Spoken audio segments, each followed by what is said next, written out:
తెలంగాణ ప్రాంతంలో అటవీ రక్షణ ఇది తెలంగాణ ప్రాంత రక్షణ మీద ఆధారపడి తెలంగాణ అడవి రక్షణ ఉంది అనేది సబ్జెక్ట్లో ఉన్న సెంట్రల్ పాయింట్ అని నేను అనుకుంటున్నాను. తెలంగాణ ప్రాంతమే ఒక వలసంద్రవాదానికి గురవుతోంది.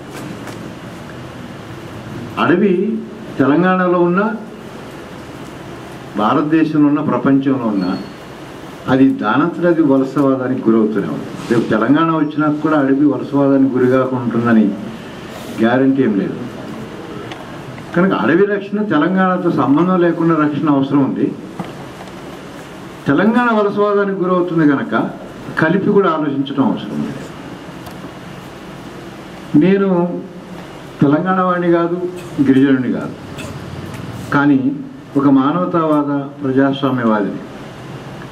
ఆంధ్రలో పుట్టిన తెలంగాణ వలసవాదాన్ని ఖండించే ప్రజాస్వామ్యవాదిని, మగవాడై పుట్టిన స్త్రీ ప్రజాస్వామ్యాన్ని బలపరిచేవాడిని, మైదాన ప్రాంతంలో పుట్టిన గిరిజన హక్కుల్ని బలపరిచేవాడిని, ఆఫ్రికాలో నల్లజాతి వాడి కోసం కూడా ఆంధ్రప్రదేశ్ నుంచి ఆకాంక్షించేవాడిని.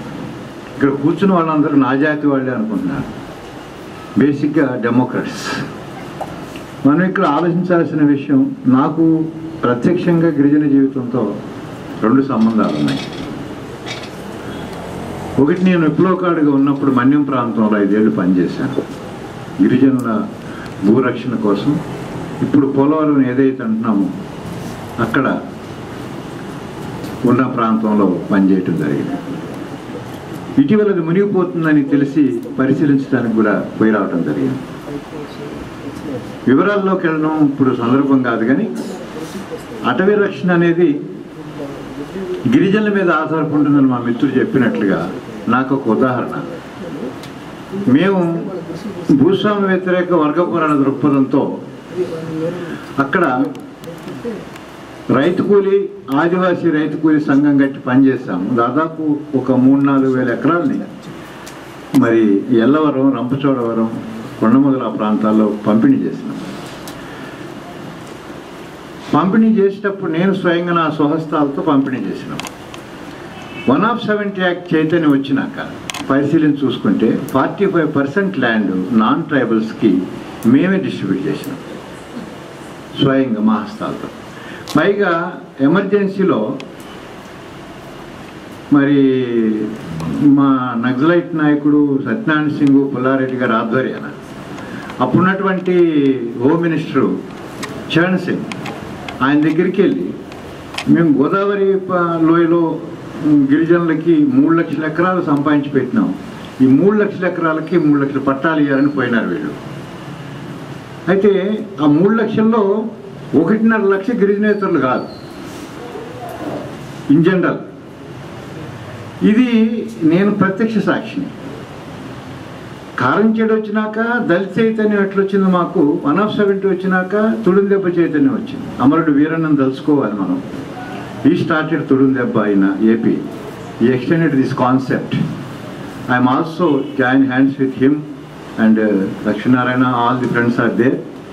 I'm again feel happy to see the same leaders to establish the concept and the organization. ఒకటి రెండు అనుభవాలు పంచుకుంటాను. ఇటీవల నేను పోలవరం పోతే అక్కడ నేను ఒక 4-5 రోజులు గడిపించినాను నేను పనిచేసిన ప్రాంతంలో. వాళ్ళు 2 ప్రశ్నలు అడిగాను. పోలవరం కడితే ఈ ప్రాంతం మునిగిపోతుంది, మునిగిపోయినా చూడటానికి ఉండదని నేను వచ్చాను, మరి మీ ఫీలింగ్స్ ఏమిటి, కట్టడానికి మీరు అనుమతిస్తారంటే మేము వద్దంటున్నాం అన్నారు. మా first demand, we don't accept this Polavaram project, ఇది విధ్వంసకాభివృద్ధి. రెండోది, మరి ఇక్కడ ఉన్నటువంటి వాళ్ళు ఎవరెవరు ఎలాంటి అభిప్రాయం కలిగి ఉన్నారు అంటే, గిరిజనేతరులు పోలవరం కట్టమంటున్నారు, గిరిజనులు మాత్రం వద్దంటున్నారు. అప్పుడు నాకు మళ్ళీ జ్ఞానోదయం అయింది. వాళ్ళు ఎందుకు కట్టాలంటున్నారంటే, వాళ్ళది ఏమైంది, వాళ్ళ భూమి కాదు ఇది, వాళ్ళ గిరిజనులు కాదు, మునిగిపోయేది వాళ్ళ ఊరు కాదు. కనుక పోలవరం కడితే ఎట్లాగూ 170 ప్రకారం ఎప్పుడైనా న్యాచురల్ రైట్స్ గిరిజనులవి అంటున్నారు కనుక ఈ భూమి మనం ఆక్యుపై చేసుకున్న వాళ్ళది ఎప్పుడైనా వాళ్ళకే పోతుంది. లేదా వాళ్ళు పోరాడైనా సాధించుకుంటారు. మనం హక్కుదారులం కాదు. మరి అలాంటప్పుడు ఎట్లాగూ ఈ పొయ్యే భూమికి పైసలు తీసుకుని పోతే కదా. పొయ్యే భూమికి పైసలు తీసుకుని అవతల పడితే మునిగిపోయేది పోలవరం దగ్గర నుండి గిరిజనులే. మనకు పోయేదేమన్నా, వాళ్ళు మునుగుతారు, మనం తేలుతామన్నారు. దిశిత నాకు మళ్ళీ తెలంగాణ ఉద్యమం వచ్చేటప్పటికి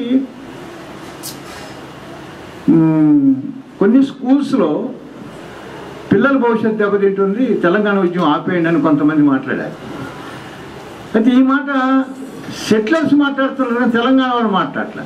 తెలంగాణలో మా పిల్లల అభివృద్ధి తెలంగాణతో ముడిపడి ఉంది, విద్యతో పాటు. తెలంగాణ వస్తే మాకు ఉద్యోగాలు వస్తాయి మా విద్యకి, తెలంగాణ రాకపోతే మాకు ఉద్యోగాలు రావు, చదువుకొని మాత్రం ఏం చేయాలి సంకనాకన అనే ఫీలింగ్ తెలంగాణ వాళ్ళ చైతన్యం ఒక రకంగా ఉంది, సెటిలర్స్ చైతన్యం ఒక రకంగా. The same experiences from two aspects.